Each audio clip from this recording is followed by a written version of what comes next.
The lion and the mouse. कहानी शुरू करने से पहले वीडियो को सब्सक्राइब कर ले।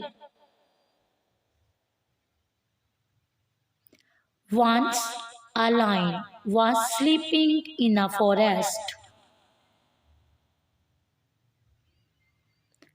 A small mouse waked the lion up.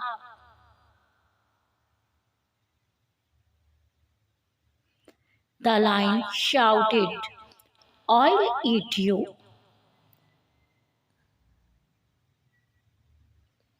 The mouse begged, "Let me go." The lion let the mouse go. Next day, a hunter trapped the lion. The lion shouted, "Help." The mouse cut the net. They became friends. Moral: do good, have good.